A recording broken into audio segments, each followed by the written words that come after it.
नमस्ते। चलिए आज ट्रेंड लाइंस के पीछे की कहानी को समझते हैं। हम सिर्फ चार्ट पर लकीरें खींचने से आगे बढ़कर एक ऐसा सिस्टम सीखेंगे जो नियमों पर चलता है, जिससे बाजार के ट्रेंड्स को और बेहतर तरीके से समझा जा सके। तो आज हमारा सफर 4 हिस्सों में होगा।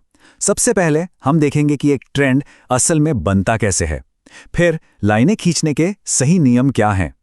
इसके बाद हम 3 मुख्य ट्रेडिंग रणनीतियों को समझेंगे और आखिर में कुछ एडवांस तरीकों और आम गलतियों से बचने पर बात करेंगे।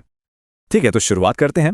देखिए, ट्रेंड्स को एनालाइज करने से पहले यह समझना जरूरी है कि कीमतों के उतार चढ़ाव को आखिर देखा कैसे जाता है।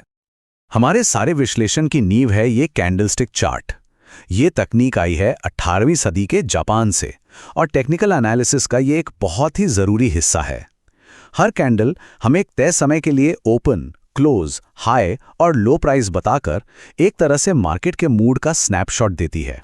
चलिए एक कैंडल के हिस्सों को देखते हैं। ये जो बीच का मोटा हिस्सा है, इसे रियल बॉडी कहते हैं। ये ओपन और क्लोज प्राइस के बीच का एरिया है। और ये जो ऊपर नीचे पतली लाइनें दिख रही हैं, इन्हें विक या शैडो कहते हैं। ये उस सेशन का सबसे ऊंचा और सबसे नीचा प्राइस दिखाते हैं। अब जब हम कैंडल को समझ गए हैं, तो चलिए आगे बढ़ते हैं और देखते हैं कि इसका प्रैक्टिकल तरीके से इस्तेमाल कैसे होता है। एक सही ट्रेंड लाइन खींचने के लिए थोड़ा अनुशासन और कुछ ठोस नियम चाहिए होते हैं। तो इसके 2 सुनहरे नियम हैं जिन्हें हमेशा याद रखना है। नियम नंबर 1, एक ट्रेंड लाइन को पक्का मानने के लिए कम से कम 3 टच पॉइंट्स चाहिए। 2 पॉइंट तो सिर्फ एक लाइन बनाते हैं, है ना? और नियम नंबर 2, लाइन कैंडल की विक्स से होकर गुजर सकती है, लेकिन रियल बॉडीज को कभी भी काटना नहीं चाहिए। लेकिन हाँ, एक सवाल यहां जरूर उठता है, एक ऐसी कंफ्यूजन जो ट्रेडर्स को अक्सर परेशान करती है। लाइन को विक्स से जोड़ें या फिर बॉडीज से? देखिए, इसका कोई एक सही या गलत जवाब नहीं है। ये इस पर निर्भर करता है कि एक ट्रेडर क्या जानना चाहता है।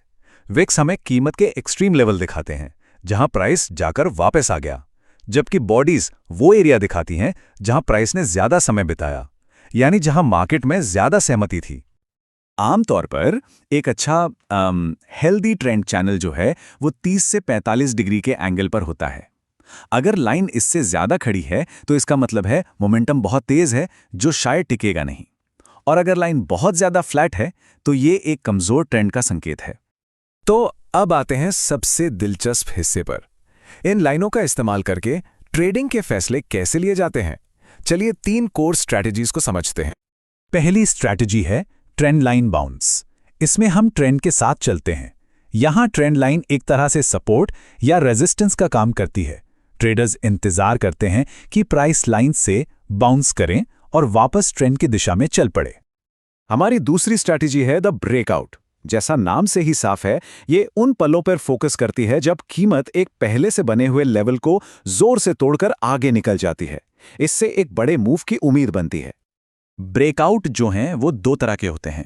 एक होता है कंटिन्यूएशन ब्रेकआउट, जहां कीमत अपने पुराने ट्रेंड में ही आगे बढ़ती रहती है, और दूसरा रिवर्सल ब्रेकआउट, जो इशारा करता है कि अब ट्रेंड पलटने वाला है।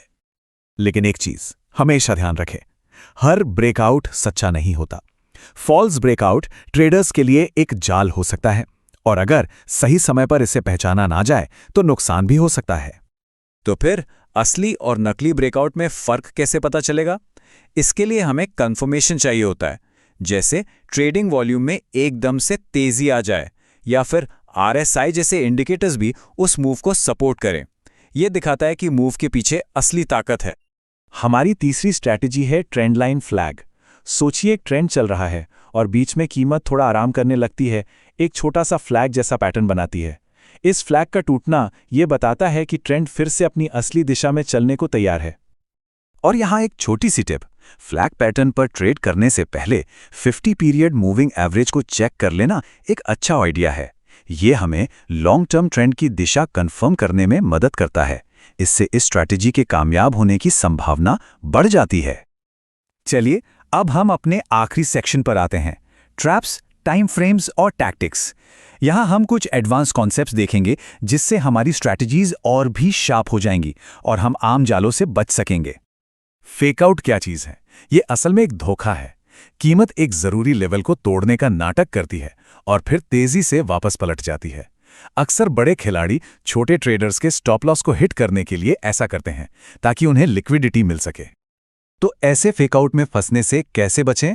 कुछ रेड फ्लैग्स हैं जिन पर नजर रखनी चाहिए, जैसे अगर ब्रेकआउट के वक्त वॉल्यूम कम हो रहा हो या मोमेंटम इंडिकेटर्स प्राइस के साथ ना चल रहे हों तो सावधान हो जाना चाहिए। एक और पावरफुल तकनीक है मल्टी टाइम फ्रेम एनालिसिस, यानी एक ही एसेट को अलग अलग टाइम फ्रेम पर देखना। इससे हमें एक पूरी कहानी, एक बड़ा नजरिया मिलता है। ये टेबल कुछ आम कॉम्बिनेशंस दिखा रही है। इसका आइडिया बहुत सिंपल है। बड़े टाइम फ्रेम पर देखो कि ट्रेंड किस तरफ जा रहा है और फिर छोटे टाइम फ्रेम पर एंट्री लेने का मौका ढूंढो। जैसे एक स्विंग ट्रेडर वीकली चार्ट पर ट्रेंड देख सकता है और डेली चार्ट पर एंट्री ले सकता है।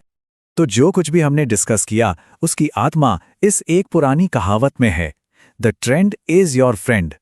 ट्रेंड के साथ रहने में ही समझदारी है। तो अब टूल सामने हैं, नियम भी हैं, स्ट्रैटेजीज भी हैं, लेकिन असली सवाल यह है कि क्या मार्केट जो कहानी सुना रहा है उसको पढ़ा जा सकता है? असली माहिर बनने का सफर यहीं से शुरू होता है।